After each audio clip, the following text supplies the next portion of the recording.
Welcome back to the channel netset simplified. आज हम physical geography का यूनिट 3 ये स्टार्ट करने वाले हैं। ठीक है, तो उसमें सबसे पहला टॉपिक कौन सा है हमारा? Relief of ocean. तो चलिए इसको स्टार्ट करते हैं। ग्लोब का 3/4 पोर्शन हाइड्रोस्फीयर से ऑक्युपाइड है। हाइड्रोस्फीयर यानी जहाँ पर वाटर है। तो about 71% of earth is water, इसीलिए इसको ब्लू प्लैनेट भी कहते हैं। ठीक है, अब ये जो हाइड्रोस्फीयर है इसको डिवाइड किया है कुछ वाटर बॉडीज में, जिसके नाम ये है ocean, inland seas, small enclose seas, bays, फिर आता है गल्फ, बाइट, ये सारी जो वाटर बॉडीज़ है इनमें। लेकिन किसके बेसिस पे करा है? साइज और लोकेशन के बेसिस पे। अब हाइड्रोस्फीयर का जो सबसे बड़ा हिस्सा है वो है ओशंस। तो ये कुछ हमारे मेजर ओशंस हैं: Pacific ocean, Atlantic ocean and the Indian ocean. यहाँ पे इनका एक्सटेंट दिया है, मतलब ये कितने बड़े हैं। तो ये एज इट इज़ हो सकता है, क्रोनोलॉजी के लिए पूछा जा सकता है क्वेश्चन के लिए, सो इट इज़ इम्पॉर्टेंट। तो इसको नोट डाउन कर सकते हैं आप। 165 मिलियन स्क्वायर किलोमीटर का एरिया कवर करता है Pacific ocean. Atlantic ocean cover करता है 82 मिलियन स्क्वायर किलोमीटर्स और इंडियन ओशन करता है 73 मिलियन स्क्वायर किलोमीटर्स। तो आप मैप में देख सकते हैं यहाँ पे, ये है Atlantic Ocean, this is whole is Atlantic Ocean, ये है इंडियन ओशन और ये है पैसिफिक ओशन। ठीक है, ये कंटिन्यूएशन में इधर। तो ये मेजर ओशंस हैं। और अब ये जो छोटे छोटे हैं, ये जैसे हडसन बे है, Gulf of Mexico, Arabian Sea, Bay of Bengal, this is Great Australian Bight. तो ये वो छोटे छोटे हिस्से हैं हाइड्रोस्फीयर के। अब जो ओशन है हमारा, उसकी एवरेज डेप्थ कितनी है? तो ओशन की एवरेज डेप्थ है अबाउट 3800 मीटर्स की एवरेज डेप्थ है ओशन की। ठीक है, अब अगर जैसे ही हमने, मतलब जैसे एवरेज डेप्थ की बात करी हमने, तो एवरेज हाइट लिथोस्फीयर की वो कितनी है? मतलब सारे माउंटेन, प्लेटू, सबका अगर हम सम कर दे और एवरेज निकाले इसका, तो जो हाइट आती है वो है 840 मीटर्स। तो आप देख सकते हैं ओशन का हाइट डेप्थ ज़्यादा है एवरेज, और ये कॉन्टिनेंट्स का है, लिथोस्फीयर का बेसिकली। ठीक है, अब ये जो डिफरेंस है इसको रिप्रेजेंट कैसे करते हैं? इसको रिप्रेजेंट किया जाता है कर्व के द्वारा, जिसको कहते हैं हिप्सोग्राफिक या फिर हिप्सोमेट्रिक कर्व। क्या होता है ये हिप्सोमेट्रिक कर्व? तो ये बेसिकली ग्राफिकल रिप्रेजेंटेशन है अर्थ के सरफेस एलिवेशन का। मतलब अर्थ का जो above the sea level and below the sea level, ये जो सरफेस है, इसको रिप्रेजेंट अगर आपको करना है तो आपको हिप्सोग्राफिक कर्व का यूज़ करना पड़ेगा। It shows what percentage of the earth surface lies at or above a given elevation. ये आप डायग्राम में देख सकते हैं। ठीक है, परसेंटेज ऑफ अर्थ सरफेस और एलिवेशन।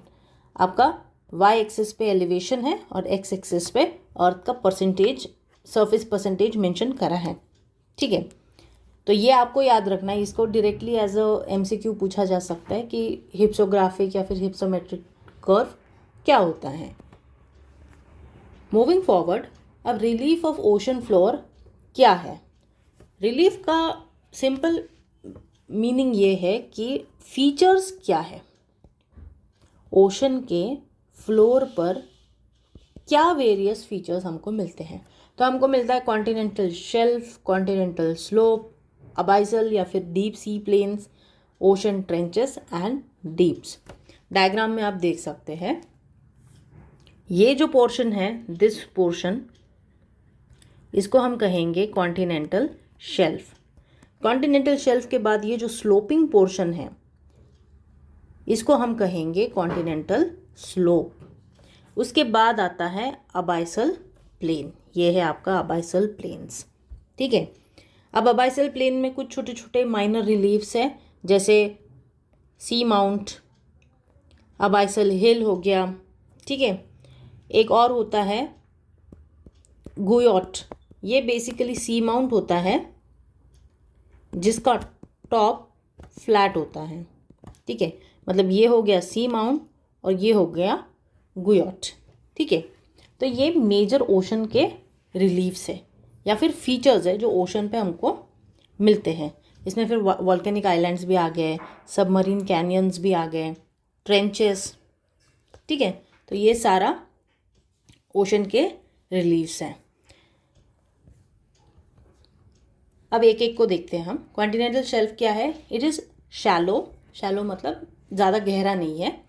ठीक है, submerge extension of continent, shallow है और सबमर्ज है, पानी के अंदर है इस, और कॉन्टिनेंट का पोर्शन है ये। ठीक है, इसको कहते हैं continental shelf. Average water depth क्या होगी? अब शैलो बोला है तो 200 मीटर्स के आसपास। स्लोप कैसा होगा? जेंटल स्लोप होता है 1 से 3 डिग्री तक का। विड्थ नैरो होती है, कहाँ पर? जहाँ पे माउंटेन्स बहुत नज़दीक है कोस्ट के या फिर पैरेलल है कोस्ट के। ठीक है, अगर आप मैप में देखते हैं, आप यहाँ पे देख सकते हैं, तो ये देखिए, ये फोल्ड माउंटेन्स है एंडीज। ठीक है, these are the fold mountain Andes. अब एंडीज के बाजू में आप देख सकते हो कितना पतला सा आपको शेल्फ नज़र आ रहा है। ये शेल्फ बहुत छोटा है। ठीक है, ये नैरो है। ओके, वही अगर हम साइबेरिया में जाते हैं, आर्कटिक में जाते हैं, तो आप देख सकते हैं यहाँ पे, ये देखो कितना बड़ा है ये, वाइड, वेरी वाइड। ये करीबन 1200 किलोमीटर्स का कॉन्टिनेंटल शेल्फ है। ठीक है, अब ये डिफरेंस क्यों है? तो क्योंकि वाइड, जहाँ पे भी वाइड है कॉन्टिनेंटल शेल्फ, वहाँ पे कोस्टल प्लेन्स वाइड है। ठीक है, और जहाँ नैरो है वहाँ नैरो क्यों है? क्योंकि पैरेलल रन करते हैं माउंटेन्स अलोंग दी कोस्ट, और ये बेसिकली सबडक्शन जोन्स भी है, इसीलिए यहाँ पे आपका कॉन्टिनेंटल शेल्फ नैरो है। ठीक है, लेकिन यहाँ पे कॉन्टिनेंटल स्लोप बड़ा स्टीप होगा। ठीक है, एग्जाम्पल क्या है नैरो का? एंडीज, पैसिफिक वेस्टर्न कोस्ट जो हमने अभी मैप में देखा, और Arctic coast of Siberia in Russia around 1200 kilometres. अब ये जो शेल्फ है, ये ओशन का कितना परसेंटेज है? टोटल ओशन का 8.6%। It is like 7 to 8.6%। ठीक है, lower limit and upper limit.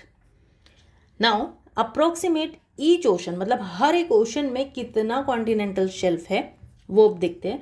तो अटलांटिक में, मतलब अटलांटिक के एरिया का 13% इज कॉन्टिनेंटल शेल्फ, वैसे ही पैसिफिक का 5.7 और इंडियन ओशन का 4.2 कॉन्टिनेंटल शेल्फ। ठीक है, कि ये जो भी वेरिएशन हमने अभी देखा कि पैसिफिक में भाई से 5.7 है, 4.2 इंडियन ओशन में है और 13.3 इज इन अटलांटिक ओशन, लेकिन वाई द वेरिएशन? तो वेरिएशन क्यों है? क्योंकि अटलांटिक के पास वाइडर कॉन्टिनेंटल मार्जिन्स है और ये कॉन्टिनेंटल मार्जिन्स पैसिव है, which leads to broader shelves.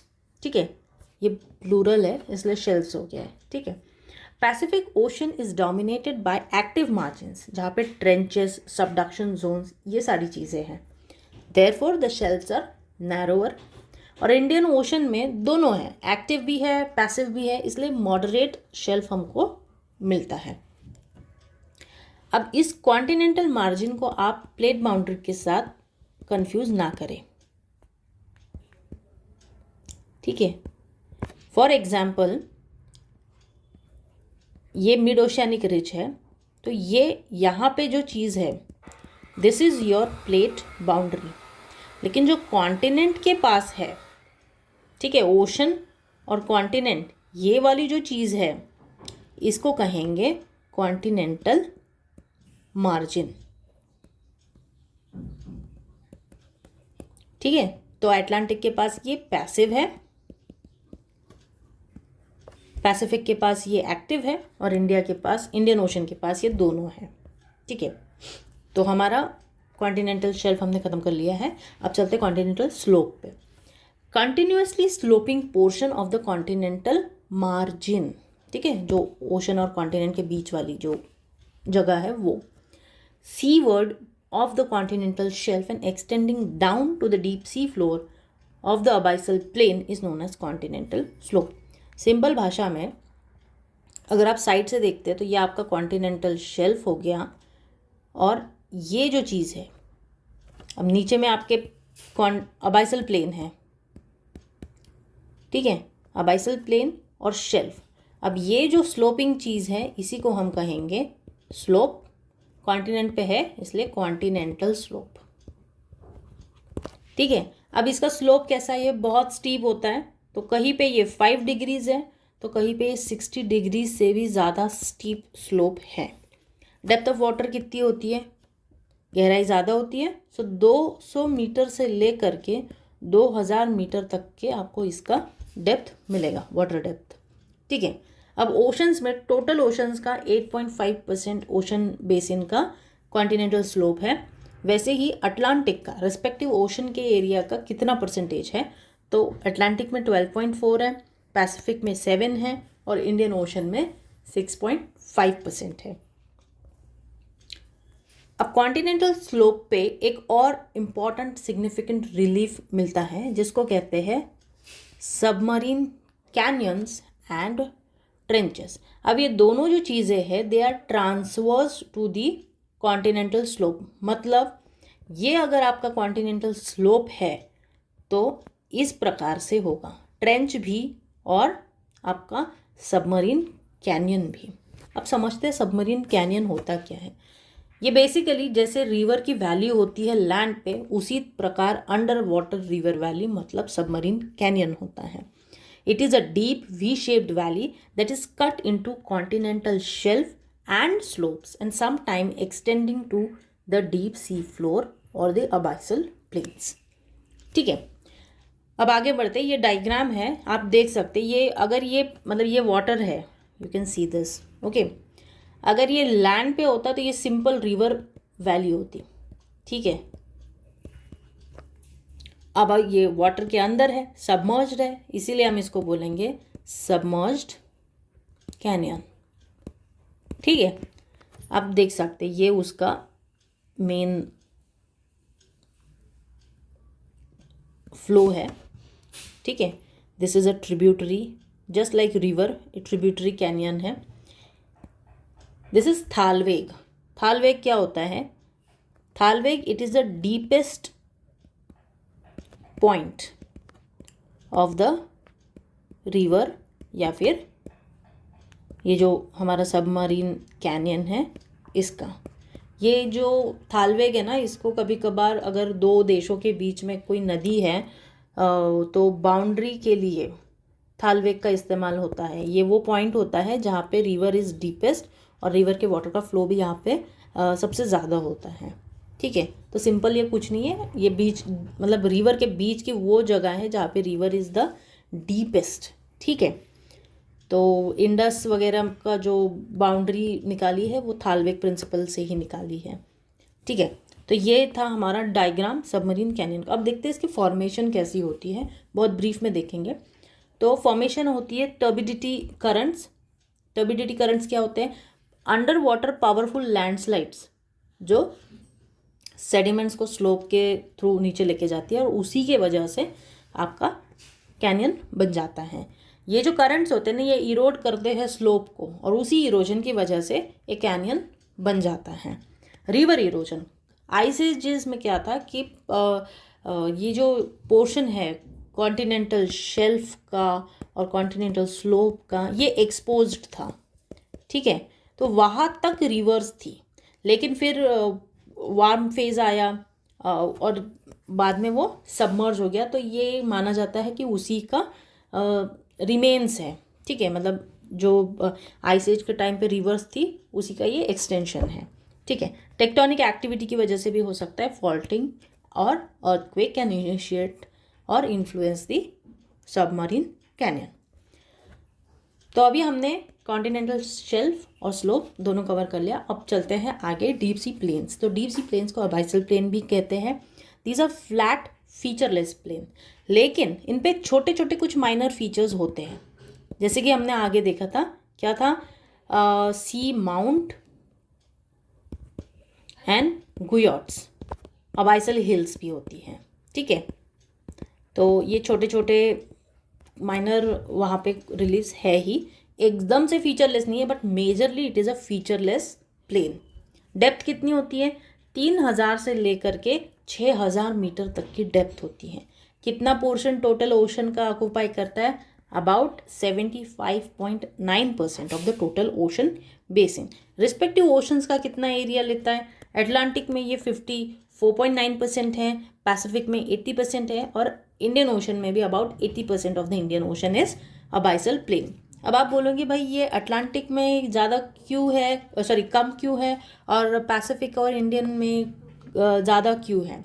तो अटलांटिक में जो शेल्फ और कॉन्टिनेंटल शेल्फ है वो भी ज़्यादा है, तो स्लोप भी ज़्यादा है। ठीक है, इसी की वजह से ये अबाइसल प्लेन थोड़ा कम है अटलांटिक ओशन में। ठीक है, अब अबाइसल प्लेन पे कुछ चीज़ें डिपॉजिट होती है जिसको हम मरीन डिपॉजिट्स कहते हैं। वैसे तो ये ओशन फ्लोर पे होती है, starting from the continental shelf to abyssal plains. ठीक है, लेकिन एक बहुत इम्पॉर्टेंट चीज़ है जो हमको समझनी है कि टेराजिनस डिपॉजिट्स यहाँ नहीं मिलते हैं। अबाइसल प्लेन पे किसी भी प्रकार का टेराजिनस डिपॉजिट नहीं मिलता है। यहाँ पे पेलाजिक रेड क्ले मिलेगा और बायोजेनिक डिपॉजिट, जिसको ऊजेस भी कहते हैं, ये मिलेगा। ये बेसिकली वॉल्केनिक ओरिजिन की होती है, और ये जो छोटे छोटे ऑर्गेनिजम्स होते हैं उनसे, उनके मरने के बाद उनके जो डेड रिमेन्स होते हैं उससे बनता है ऊजेस। ठीक है, टेराजिनस मतलब अर्थ के सरफेस पे जिसका ओरिजिन होता है। ठीक है, और वो वेदरिंग की वजह से ब्रेकडाउन होके इरोड होके इरोजन की प्रोसेस से जो सी में जाता है उसको कहेंगे टेराजिनस डिपॉजिट। तो अबाइसल प्लेन में they are absent. This is very important point, you must remember. ठीक है, अब माइनर रिलीव्स देखते हैं अबाइसल प्लेन पे क्या होते हैं। सी माउंट होता है, गुयॉट्स होते हैं, अबाइसल हिल्स होते हैं। सी माउंट क्या है? It is the underwater volcanic mountain that rise from the ocean floor. They do not reach the ocean surface, they remain submerged. Submerged होता है ये सी माउंट। ठीक है, अगर फ्लैट टॉप सी माउंट ले लिया तो वो बनेगा गुयॉट। गुयॉट मतलब basically seamount plus flat top. Abyssal hill क्या होती है? Small hills on the abyssal plains, usually volcanic in origin. ठीक है, तो ये हो गई हमारी minor reliefs which are situated on the deep sea plains या फिर अबाइसल प्लेन। अब आता है ओशन रिलीफ का last portion, oceanic trenches and deeps. So oceanic deeps are the deepest part of the ocean. They are narrow, long, steep sided and flat floored depression on the ocean floor. अब ये situated कहाँ होते हैं? दे लाई, मतलब आपको अभी ऐसे लगेगा कि यार ओशन का डीपेस्ट पोर्शन है तो ये तो ओशन के बीचों बीच होना चाहिए, लेकिन ये ओशन के बीचों बीच नहीं होता है। ये आपको मिलेगा कॉन्टिनेंट और ओशन की बाउंड्रीज पे। ठीक है, या फिर जहाँ पे दो प्लेट्स की बाउंड्रीज है वहाँ पे। अब देखते हैं कहाँ मिलता है ये। It is situated very close और parallel to the continents which are bordered by fold mountain, मतलब subduction zone। ठीक है, adjacent to the area of volcanic and earthquake activities। यहीं पे आपको मिलेंगे trenches and deeps। ठीक है, अब हमने देखना है कि कहाँ कहाँ पर ट्रेंचेस मेजर ओशंस में मिलते हैं हमको। तो पैसिफिक में लार्जेस्ट नंबर ऑफ ट्रेंचेस है, Mariana Trench, it is the deepest ocean trench in the world. ठीक है, कितना है? About 11 kilometres. मतलब अगर आपने इसमें माउंट एवरेस्ट को डाल दिया फिर भी थोड़ा सा जगह बचेगा, because it is around 8 kilometres. Mount Everest is around 8 kilometres. ये उससे भी तीन किलोमीटर करीब ज़्यादा डीप है. ठीक है. Great earthquakes and tsunamis are born in trenches.